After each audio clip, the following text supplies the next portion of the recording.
Would you like to have total control over your QuickBooks Online account?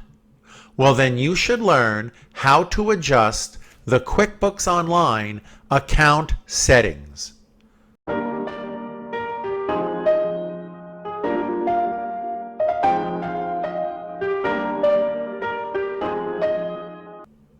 What are account settings in QuickBooks Online?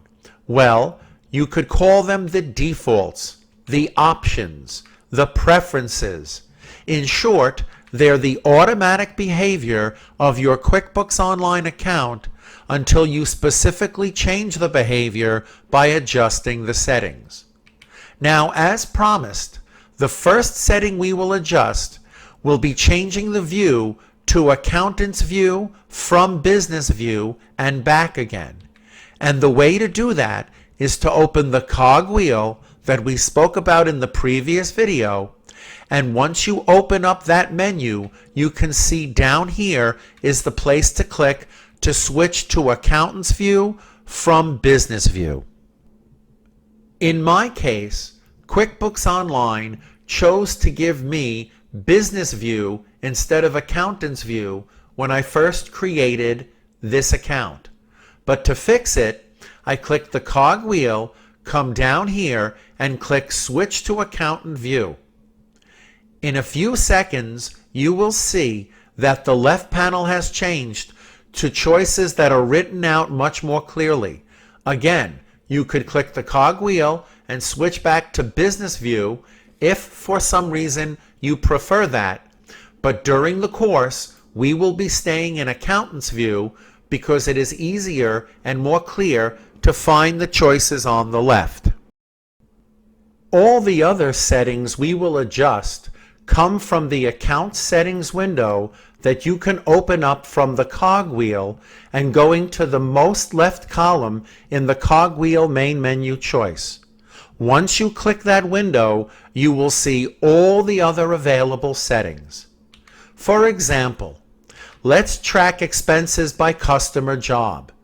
Right now, QuickBooks Online is not set up to track expenses by job, but once we change the settings, it will be. Let me first show you what it looks like before we change the settings. If we go to the Expenses window and we click Add Expense Manually, this will be the window that we use to record all information about each expense. Let's close the helpful navigation hint and take a look.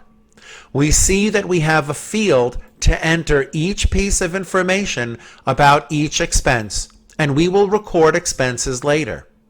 But look right now in the bottom right. There is no specific field to add to this expense which customer or which job this expense is for. But after we change the settings in the Account Settings window, we will be able to see customer job and be able to track the expenses by customer. So I close the window without saving, and I open the Account Settings window. Click the cogwheel, go all the way to the left, and click Account and Settings. Now you can see the Account Settings window, and in the left panel there are different categories of account settings. The top one is Company. So if you wanted to put in your company name and address here, you would click the pencil tool, type in the company name, and when you come back to the dashboard, you would see the title of the company name was changed.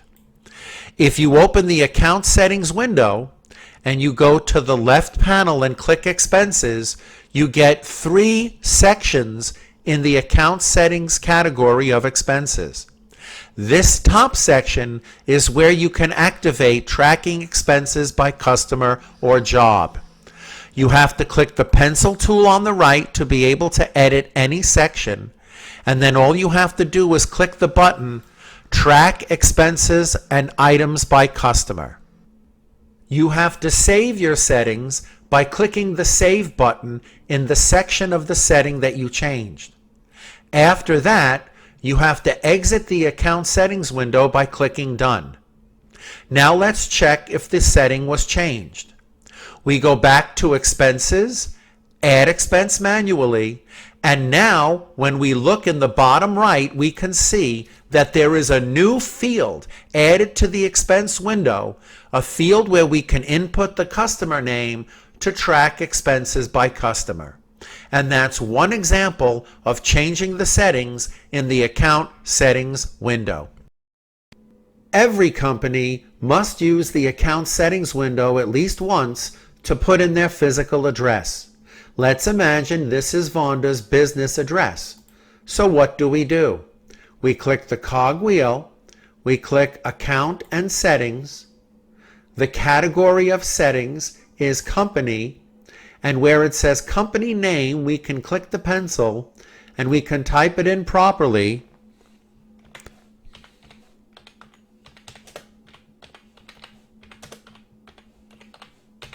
And to save that section, click Save.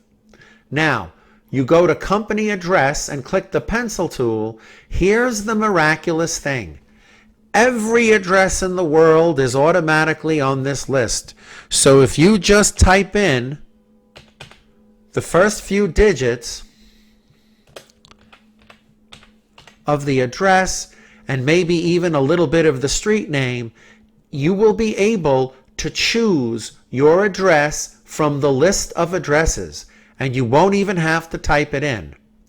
Don't worry, if it's a fake address, there is a way to have it entered manually, but we're going to save this real address wherever that might be, and that's Vonda's address for her company. To make sure we save all the settings that we changed, go to the bottom right and click Done. Now when you come back to the dashboard, you see instead of the default, which showed the email address, you now see the proper name of the company, and of course, the address you put in will show up on forms and reports as you use your QuickBooks. If you need to change it, just go back to the cog wheel, click Account and Settings, go to the Company section, and you can change your address or name as many times as you like.